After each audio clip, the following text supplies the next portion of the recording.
क्या आप जानते हैं कि हमारे देश में एक ऐसा भी हत्याकांड हुआ था जिसके केस को पुलिस, क्रिमिनल्स, नेता सभी लोग मिल करके बंद करने की कोशिश कर रहे थे। यहाँ तक कि हाई कोर्ट ने भी अपराधियों को केस से बरी कर दिया था। आज की कहानी आपको बताएगी कि सच बोलने का अंजाम क्या होता है, सच बोलने से कैसे पूरी दुनिया के सामने एक हंसता खेलता परिवार खत्म हो जाता है। नमस्कार दोस्तों, तो क्या हाल चाल है आपके। Today I am talking about Chhavi Rani case. ये कहानी शुरू होती है हमारे भारत के सबसे पवित्र शहरों में से एक उड़ीसा के पुरी से। इसी जगह पर भगवान जगन्नाथ जी का मंदिर भी है, जहाँ पर हर रोज हजारों लोग भगवान जगन्नाथ जी के दर्शन के लिए आते हैं। इस जगह की एक अलग ही खासियत है, अहमियत है। 1970 के आसपास का समय था। इसी पूरी शहर में एक लड़की रहा करती थी जिसका नाम था छवि रानी। ये अपने माता पिता के साथ यहाँ पर रहती थी। इसके जो भाई थे वो किसी मठ में इंचार्ज थे। तो ये मिडिल क्लास फैमिली थी, ठीक ठाक घर था। ये लोग आम जिंदगी बिता रहे थे। 1975 के आसपास में ही एक लड़का छवि रानी के घर पर एक कमरा किराए पर लेता है और रहने लगता है। इसका नाम था नबा किशोर महापात्रा। ये संस्कृत की पढ़ाई करता था। घर में रहने के दौरान छवि की मुलाकात किशोर से होती ही रहती थी। धीरे धीरे दोनों को एक दूसरे से प्यार हो गया। जब ये बात छवि रानी के घर वालों को पता चली तो उन्हें कोई भी ऐतराज नहीं था, कोई आपत्ति नहीं थी। ये किशोर के घर वालों से बातचीत करते हैं और छवि की शादी किशोर से करा देते हैं। ये शादी भगवान जगन्नाथ जी के मंदिर में हुई थी। दोनों परिवार खुश थे। छवि और किशोर भी बहुत खुश थे। शादी तो हो गई, लेकिन किशोर तो संस्कृत की पढ़ाई करता था, एक स्टूडेंट था। छवि रानी भी घर पर ही रहती थी, ये भी कोई काम नहीं करती थी। अब दोनों के ऊपर जिम्मेदारी आ चुकी थी अपने घर गृहस्थी की। किशोर सोचता है कि इसे यहाँ से निकलना चाहिए और रोजी रोटी कमाना चाहिए। इसलिए शादी के बाद किशोर अपने गांव आता है, जो कि उड़ीसा में ही था। इस गांव का नाम था दिया शाही। रोजी रोटी की तलाश में किशोर अपने गांव आया, लेकिन यहाँ पर कुछ भी नहीं था करने के लिए जिससे इसकी रोजी रोटी चल सके। कुछ गांव वाले सलाह देते हैं कि तुम बिरडी गांव चले जाओ, हो सकता है कि वहां पर कुछ करने धरने के लिए हो। किशोर ये सलाह मान लेता है और अपनी पत्नी छवि रानी के साथ बिरडी गांव आता है। ये गांव उड़ीसा के जगत सिंहपुर डिस्ट्रिक्ट के अंतर्गत में है। यहाँ आकर किशोर ने एक न्यूज़पेपर एजेंसी शुरू किया। जितने भी छोटे बड़े अखबार या मैगजीन्स थे उन्हें ये बेचना शुरू कर देता है। कटक और भुवनेश्वर जैसे शहरों से ये अखबार और मैगजीन मंगवाता या फिर लाता और उन्हें अपनी एजेंसी पर बेचता था। सुबह के समय ये घरों घरों में अखबार को सप्लाई करता था। छवि रानी तो घर पर ही रहती थी, इनको तो कुछ करने के लिए था नहीं। किशोर भी एजेंसी पर ही रहते थे और घर पर छवि अकेली रह जाती थी। इसलिए इसने भी अपने पति के बिजनेस को ज्वाइन कर लिया। अब दोनों पति पत्नी साथ में न्यूज़पेपर और मैगजीन बेचने लगे और सुबह के समय घरों घरों में अखबारों की सप्लाई करने लगे। धीरे धीरे इन दोनों पति पत्नी को खबरों में रुचि आने लगी। दोनों ने सोचा कि क्यों ना हम भी थोड़ी बहुत खबरें लिखें, समाज में जो भी बुराइयां हैं उन्हें लोगों के सामने लाएं, लोगों को जागरूक करें। छवि रानी को तो कविताओं का भी शौक था। इन्होंने अपने पति के लिए कई सारी कविताएं लिखी भी थीं। उसी गाँव में या फिर आसपास के गाँवों में जितने भी छोटे मोटे पत्रकार थे, खबरें लिखने वाले, ये दोनों उनसे बात करते हैं। अब जब इनका न्यूज़पेपर का काम था तो इसलिए पत्रकारों से भी इनकी थोड़ी बहुत जान पहचान थी ही। ये उनसे जर्नलिज्म के बारे में कुछ जानकारी इकट्ठा करते हैं, उनसे इस फील्ड के बारे में सीखते हैं। अब इनका इंटरेस्ट और भी बढ़ने लगा था। इन्होंने फैसला कर लिया कि अब ये न्यूज़पेपर में आर्टिकल्स लिखेंगे। इसी दौरान एक अखबार भी शुरू हुआ था, प्रगति वड़ी। किशोर इसी अखबार में कॉरेस्पॉन्डेंट के तौर पर जुड़ गए। कटक शहर में एक अखबार था, दुर्मुखा। छवि रानी इसमें आकर कॉरेस्पॉन्डेंट के तौर पर जुड़ गईं। शादी को 1.5 से 2 साल हो चुके थे। छवि और किशोर को एक बेटा भी हुआ। इनकी जो न्यूज़पेपर एजेंसी थी ये उसे बंद नहीं करते हैं, बल्कि दिन के समय में ये एजेंसी पर काम करते थे और शाम को ये अपने अपने अखबारों के लिए खबरें लिखते थे। छवि रानी की कई सारी कविताएं तो उस समय की मैगजीन में भी छपी थीं। किशोर अपने जर्नलिज्म के प्रति बहुत ही ईमानदार था, वफादार था। ये अपने गांव की, आस पड़ोस के गांवों की जितनी भी समस्याएं थीं ये लोगों से बात करता और उनके बारे में लिखता था। गांवों में जो भी कमियां थीं, जितनी भी गलत चीजें हो रही थीं, किशोर बड़ी ईमानदारी के साथ उन्हें लिखता था। धीरे धीरे ऐसे ही सच्चाई लिखते लिखते इसके कई सारे दुश्मन बन चुके थे, जिसमें से एक शायद इसका जानी दुश्मन बन चुका था। इसका नाम था राजू राव डोरा। ये किशोर के ही गाँव का रहने वाला था और बिरडी गाँव का सबसे अमीर आदमी था। इसके कई सारे काले धंधे थे। ये वहाँ के पावरफुल लोगों को, जो दबंग थे, क्रिमिनल्स थे, यहाँ तक कि नेताओं को भी फंडिंग देता था, जिस वजह से इसके काले धंधों में कोई भी दखल देने की हिम्मत नहीं करता था। ये सीमेंट में राख मिलाकर बेचता था। इसके गांव में गरीब लोगों के लिए फ्री में राशन आते थे। ये अधिकारियों से बात करके सेटिंग करके राशन को अलग अलग जगहों पर पैसों में बेचता था। किशोर अपने अखबार में इन्हीं सब काली करतूतों को सबूत के साथ लिखने लगा था। इसी वजह से वहाँ के राजनीतिक लोग भी भड़कने लगे थे। राजू राव डोरा के अलावा कोई भी ऐसा काला धंधा करता नहीं था, इसलिए किशोर इसके ऊपर ही खबरों को लिखता था। राजू के पीछे जो पॉलिटिकल पावर थी उसमें बिरडी के कांग्रेस प्रेसिडेंट दिवाकर नायक और वर्किंग प्रेसिडेंट नंदा मोहंती थे। ओडिशा में तो कांग्रेस पार्टी ही सत्ता में थी, तो जाहिर सी बात है कि इसके कार्यकर्ता भी पावर में रहेंगे। किशोर के खबरें लिखने की वजह से दिवाकर नायक और नंदा मोहंती भी भड़क रहे थे। खबरें लिखने की वजह से इसे धमकियां मिलनी शुरू हो गईं। किशोर इससे डरता नहीं था, ये पूरी ईमानदारी से सबका पर्दाफाश कर रहा था। जब इसे धमकियां मिलने लगी तो ये खबरों को कम लिखने के बजाय और भी डिटेल में और सबूत के साथ लिखने लगा। एक दिन कुछ गुंडे किशोर के घर में घुसते हैं और घर के सामानों को लूट ले जाते हैं। किशोर इस घटना की खबर पुलिस में रिपोर्ट कर देता है, जिसके बाद 3 लोगों की गिरफ्तारी हुई। बाद में ये लोग बेल पर बाहर आ गए। गिरफ्तार हुए लोगों में कांग्रेस के कार्यकर्ता भी थे। इधर किशोर और छवि का काम अच्छा चल रहा था। सुबह में ये अखबार बांटते और न्यूज़पेपर एजेंसी को संभालते हैं। शाम को ये अपने अपने अखबारों के लिए खबरें लिखते हैं। इनका एक बेटा भी था जो कि केवल 6 महीने का था। अब आता है वो दिन जिसने पूरे ओडिशा को दहला कर रख दिया था। 3 अक्टूबर 1980 1980 ये दोनों पति पत्नी सुबह में अपना अखबार बांटते हैं। सुबह के 6 बज रहे थे। इसी समय छवि को अपने ऑफिस जाना था, जो कि कटक में था। यहाँ से इसे अपना आईडी कार्ड लाना था। ये बात छवि किशोर को बताती हैं। किशोर कहते हैं हम साथ में चलेंगे। ये सुबह का टाइम था। दोनों ने सोचा कि हम इसी समय निकलेंगे तो दोपहर तक घर वापस आ जाएंगे, वरना बाद में बहुत लेट हो जाएगा। घर पर नाश्ता भी नहीं बना था। किशोर ने सोचा कि हम रास्ते में किसी ढाबे पर रुक जाएंगे और कुछ खा पी लेंगे। ये दोनों घर से अपने बेटे को लेते हैं। बेटा केवल 6 महीने का था। उसको घर पर अकेले छोड़ भी नहीं सकते थे। ऊपर से गुंडों की लगातार धमकियां भी मिल रही थीं। 6:30 बजे के करीब किशोर, छवि और इनका बेटा घर से निकलते हैं कटक के लिए। इस दिन छवि ने व्रत भी रखा हुआ था। शायद कोई त्योहार रहा हो या फिर छवि रानी ने कोई मन्नत मांगी हो। रास्ते में ही एक ढाबा पड़ता है। ये तीनों वहां पर रुक जाते हैं नाश्ता पानी के लिए। इसी समय कुछ 5-6 लोग ढाबे पर किशोर और छवि रानी के पास आए और बोले, आपको 7:30 बजे से पहले नंदा मोहंती से मिलना है। उन्हें आपसे कुछ बात करनी है। अगर 7:30 बजे से पहले तुम लोग उनसे नहीं मिले तो इसका अंजाम तुम लोग कल्पना भी नहीं कर सकते कि क्या होगा।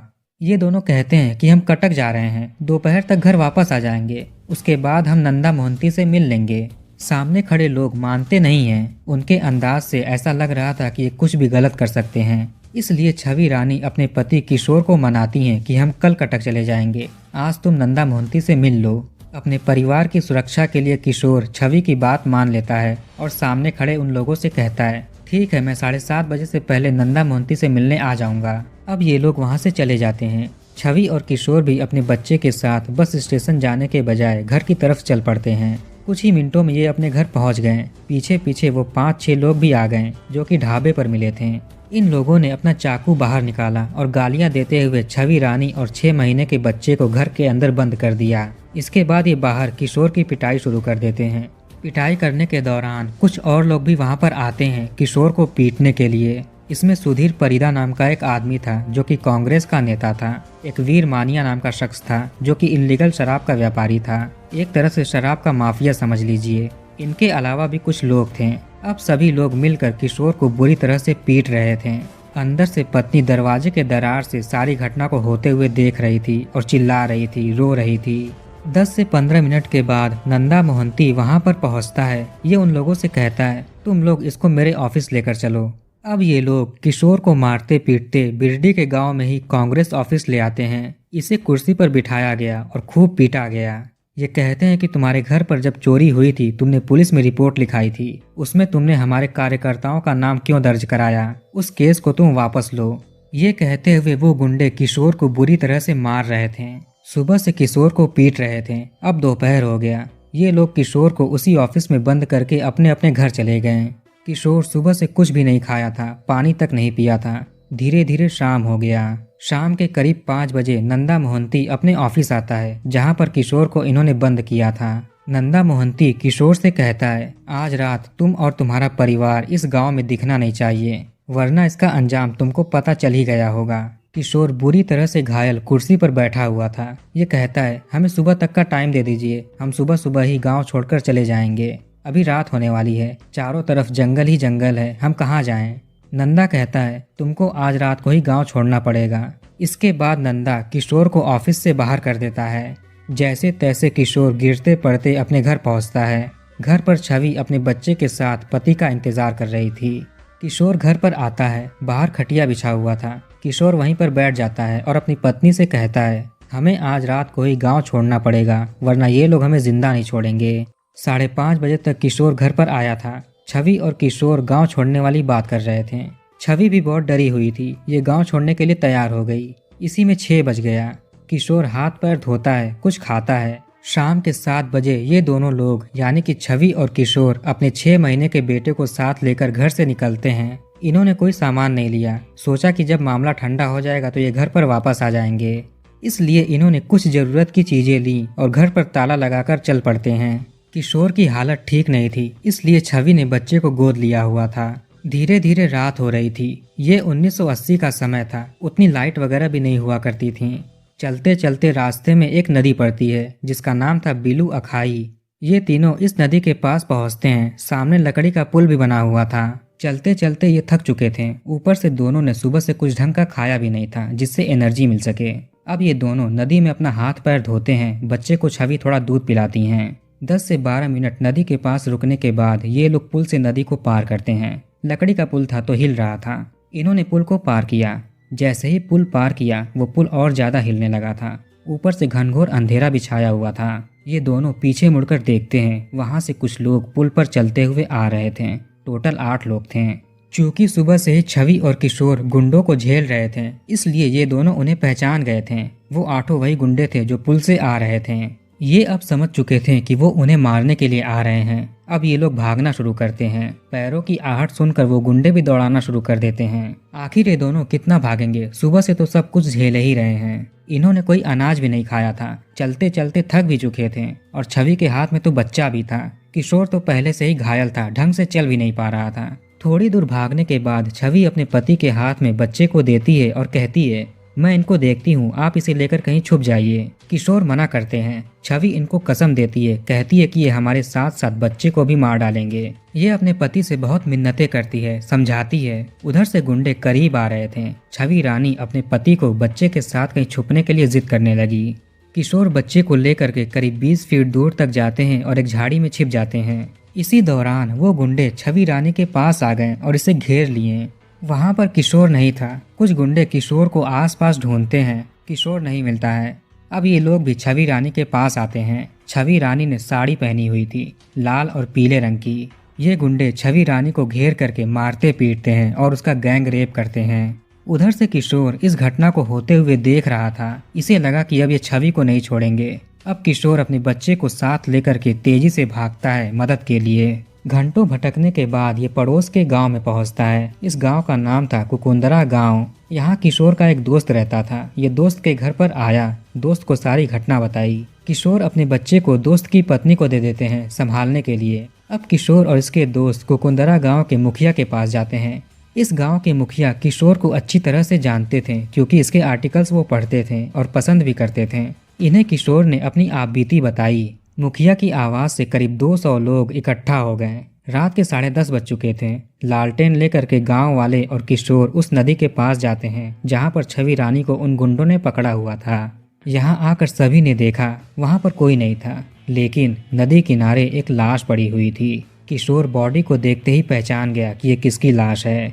छवि रानी की पीली और लाल रंग की साड़ी थोड़ी ही दूर पर एक झाड़ी के पास पड़ी हुई थी। उन 8 लोगों ने छवि रानी का गैंग रेप किया था। इसके शरीर पर गहरे चोट के निशान थे, चमड़ी छिल चुकी थी, लाश की बहुत बुरी हालत थी। छवि रानी की ऐसी हालत देख करके किशोर बौखला गया, पागल हो गया, फूट फूट कर रोने लगा और कहने लगा, मुझे तुमको अकेले छोड़कर नहीं जाना चाहिए था, तुमने क्यों मुझे जबरदस्ती भेजा।